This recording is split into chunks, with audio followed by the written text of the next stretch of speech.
प्रदेश के सीएम योगी आदित्यनाथ किसी के खास नहीं है। चाहे यहां के अफसर हों, चाहे यहां के नेता हों, चाहे यहां के दबंगई करने वाले माफिया हों, या जो भी गलत करेगा उसके खिलाफ कार्रवाई सीएम योगी जरूर करेंगे। इसी का नतीजा है एक सीनियर आईएएस जो बिहारी बाबू थे, उनकी कुर्सी छीन ली गई। देखा जाए तो वो जो आईएएस थे, एक नहीं करीब आधा दर्जन जनपदों के कलेक्टर रह चुके थे। यहां तक कि लखनऊ के भी कलेक्टर थे, 3-3 साल तक कलेक्टर थे। एलडीए जो के बीसी भी थे, लेकिन शायद उनको यह नहीं पता था कि योगी जी इतने कड़क मिजाज के हैं, जीरो टॉलरेंस पर काम करते हैं। भ्रष्टाचार सुनते ही उन्होंने जांच कराई, तत्काल सीनियर अफसर को बाहर का रास्ता दिखा दिया। फिलहाल उन्हें सस्पेंड कर दिया गया। आप देख रहे हैं दस्तक भारत न्यूज, मैं हूं अनुराग द्विवेदी। जो इस प्रकरण के बाद से कि प्रदेश के किसी भी जिले के, चाहे आईएएस हो, चाहे आईपीएस हो, या अन्य प्रशासनिक अधिकारी, विभागों के अधिकारी, सबके सब सख्ते में आ गए हैं। सभी अंदर खाने जो मोटी रकम लेते थे, सभी परेशान हैं। कहीं उनकी भौहें मेरी तरफ टेढ़ी ना हो जाए। तो सच तो यह है, जब आप लेन देन करेंगे, मोटी रकम लेंगे, तो कार्रवाई होना तय है। अब योगी जी ने इस क्षेत्र में भी काम करना शुरू कर दिया है। आपको बता दें, योगी जी के रडार पर आधा दर्जन से अधिक आईएएस और आईपीएस ऐसे हैं जिनकी अंदर खाने में जांच चल रही है। वो दिन दूर नहीं, ऐसे अफसर भी बेनकाब होंगे, उनके खिलाफ कार्रवाई होगी। सच तो यह है, भले ही भाजपा के सीनियर पदाधिकारी हों, चाहे उनके मंत्री हों, चाहे योगी जी हों, इनको भी, खुद को भी अपने आईएएस और आईपीएस पर ही भरोसा रहता था। उन्हीं के चश्मे से देखते रहे हैं, जिसका नतीजा यह रहा है कि आम पब्लिक परेशान है। उसे महत्वाकांक्षी योजनाओं का, जन कल्याणकारी योजनाओं का कोई लाभ नहीं मिल रहा है। हर जगह, चाहे छोटा मामला हो, चाहे बड़ा मामला हो, चाहे गरीब हो, चाहे अमीर हो, बिना पैसा लिए किसी भी योजना का लाभ अमली जामा निचले स्तर तक नहीं पहनाया जा रहा। या यूं कहें कि अंतिम पायदान तक, जो दीनदयाल उपाध्याय जी का सपना था कि सारी योजना, सरकार की जो भी योजना होगी, वो अंतिम पायदान पर खड़े व्यक्ति तक पहुंचेगी। कैसे पहुंच रही है? सब राम भरोसे है।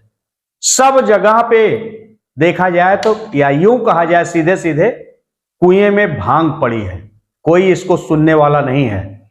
आप पैसा देंगे, शिकायती पत्र के साथ देंगे, या अथवा कोई भी आपको कार्य कराना है तो साथ में नीचे से अंडर टेबल वाला काम कर लेंगे, तो शायद आपका काम हो जाएगा। नहीं तो लीगल, कितना भी आप काम लीगल हो, होने वाला नहीं है। तो यदि किसी को गलतफहमी हो कि सीएम योगी तक यदि ये बात पहुंचेगी, तो ऐसा नहीं है कि कार्रवाई होगी, या वो समझते हो कि हमारे बहुत खास हैं, तो ये कतई संभव नहीं है। यह उदाहरण जो अभिषेक प्रकाश आईएएस हैं, 2006 बैच के हैं, और इनके बारे में बता दें, ये एक जिले में नहीं, डीएम कई जिले में रहे हैं। लखीमपुर में रहे हैं, बरेली में रहे हैं, अलीगढ़ में रहे हैं, हमीरपुर में रहे हैं, यहां तक कि प्रदेश की राजधानी लखनऊ में भी 3-3 साल जिलाधिकारी रहे हैं।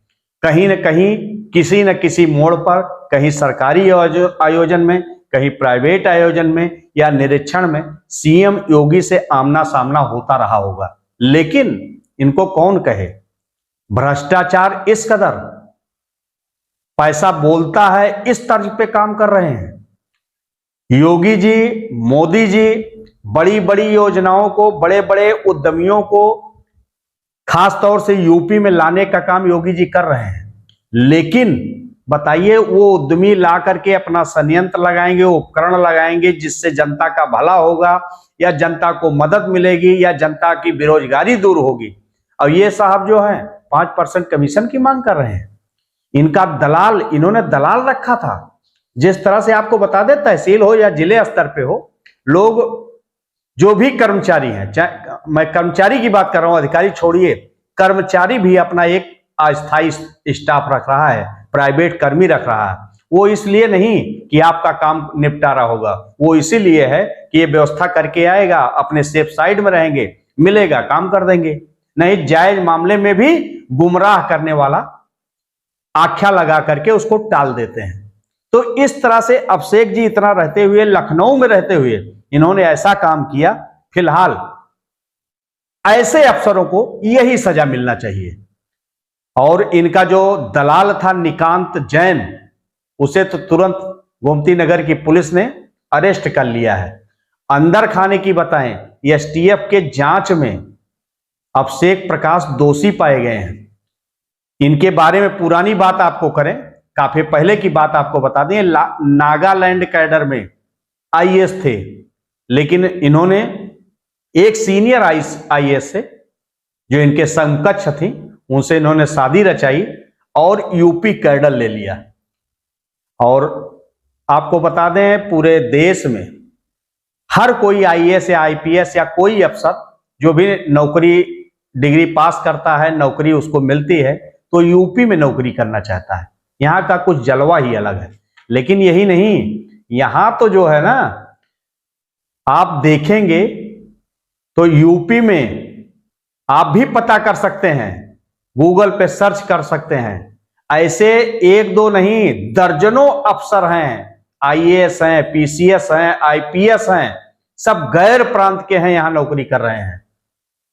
प्रमुख पदों पर भी आपको बता दें, जो प्रदेश के डीजीपी हैं, वर्तमान में जो डीजीपी हैं, पहले जो डीजीपी रहे हैं, या कुछ प्रमुख सचिव जो पहले रहे हैं, वर्तमान में जो प्रमुख सचिव हैं, उसमें ज्यादातर लोग बिहार के रहने वाले हैं। और ये बिहारी बाबू अभिषेक प्रकाश, इन्होंने ऐसा कृत्य करके, ऐसा धन उगाही का प्रयास करके, इन्होंने पूरे सरकार की छवि को धूमिल करने का काम किया है। फिलहाल योगी जी जैसे जाने, उन्होंने तत्काल बिना सोचे समझे तत्काल निलंबित करते हुए राजस्व परिषद में इनको अटैच कर दिया है। तो योगी जी, मैं आपको बता दूं कि अब आपको सजग रहना है, अन्यथा ये आईएएस, आईपीएस या अन्य अफसर आपकी ही नहीं, आपकी पार्टी की भी लुटिया डुबो देंगे। वही हाल होगा जिस तरह से विपक्षी अब उबरने की हालत में नहीं है, उसके पीछे यही है कि आपकी वर्किंग जीरो टॉलरेंस वाली बात यदि आपके संज्ञान में पहुंचती है तो उस पर आप एक्शन लेते हैं। बशर्ते यह है कि आपको और तंत्र के जरिए, और भी आपके अपने बहुत से पदाधिकारी हैं, संगठन के लोग हैं, उनसे इंटरनल जानकारी, आपको आईएएस आईपीएस ही नहीं, पीसीएस अफसरों पर भी, राजस्व अफसरों पर भी, थाने तक की जानकारी आपको करनी होगी कि किस तरह से पूरे प्रदेश में लूट मची है। इन लोगों को केवल एक चीज दिखता है कि कहां से कितना आ रहा है, काम हो या ना हो, फरियादी की मदद हो या ना हो, पीड़ित का मुकदमा लिखा जाए या ना लिखा जाए, लिख भी लिया जाए तो छोटी धारा में लिख लिया जाए, गिरफ्तारी किसी कीमत पर न की जाए, पीड़ित के हित से कोई मतलब ही नहीं है। जबकि ये कहा जाता है वादी का हित सर्वोच्च, हर जगह लिखा रहता है, लेकिन वो केवल छलावा है। तो ऐसी स्थिति में इतने निचले स्तर पर जाकर के जनता की मदद करना होगा। महत्वाकांक्षी योजनाएं, जन कल्याणकारी योजनाएं बहुत है, क्या ये अंतिम व्यक्ति तक या पात्र जो है वहां तक पहुंच रहा है? मैं तो आपको पहले बता देता हूं, किसी कीमत पर किसी के पास नहीं पहुंच रहा है। जो पैसे वाले हैं उन्हीं के पास इन योजनाओं का भी लाभ पहुंच रहा है। आप अपने स्तर से जांच करा लीजिए। फिलहाल बने रहिए दस्तक भारत के साथ। धन्यवाद।